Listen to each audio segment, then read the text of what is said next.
My name is Sharon Teeling, and when it comes to the paranormal, fear of the unexplained phenomenon has caused me many sleepless nights with the lights on, hidden under the covers. Like many people, I prefer to remain ignorant about such happenings, but curiosity has me questioning, what if paranormal occurrences aren't just horror movie plots or fiction? What if you're not crazy, or just seeing things? What if you have experiences that you can't explain? Where do you go for help? Who do you call when your ghosts need busting?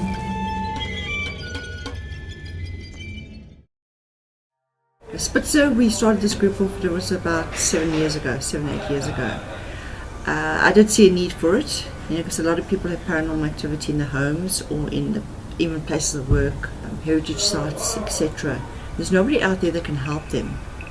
And basically it came down to, most people say it's evil, it's demonic and that, which I totally disagree with. And that's one of the reasons why I started Spitzer up, to actually assist people with the activity they have in their homes and to show them that there's nothing really to be afraid of and that you can get rid of them if you really want to, if you go about it the right way. An entity is just exactly as you and I are, just without a body.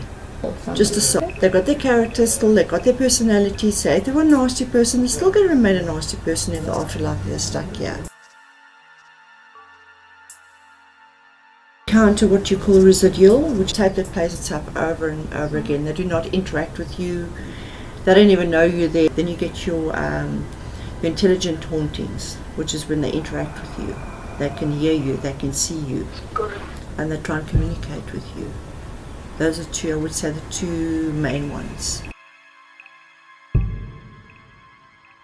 The biggest one is the Ouija board, but I also think if you're aware of it and you start like delving in the black arts and all that, you're definitely going to invite something in. Definitely. And if you start worshipping the bad stuff, yeah, it's going to happen. You're going to invite it in. So always make sure you never invite them in. Make sure of that. I know from experience, the Ouija board, I know.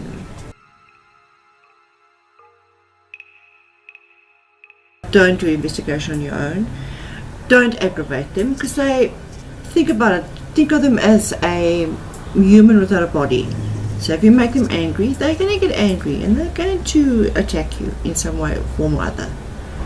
We've had instances where a woman's head was pulled back. They can shove you.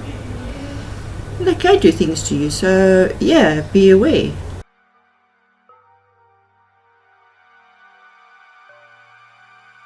I wouldn't say dangerous, I would more say unsettling.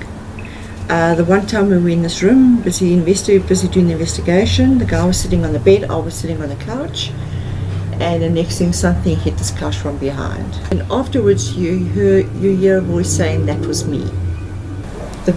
We had one in Sasselburg, the little boy, he's autistic, and he kept on speaking to us to something. It was activity, the parents were petrified. You know that when they sleep in their own home, they used to go home, rush home, go and have dinner in a restaurant and rush to one of their parents' house and make an excuse.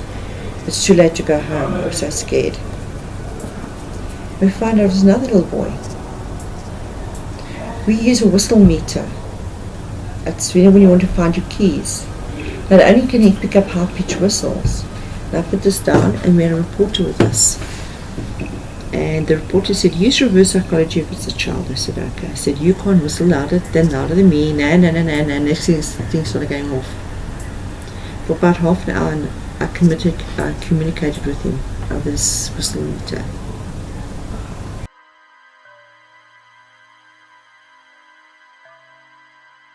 Hill definitely haunted. A cell door closed. We can't explain it.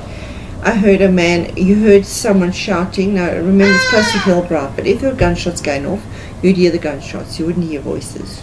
And it's in the place where they used to execute them, where they used to shoot them.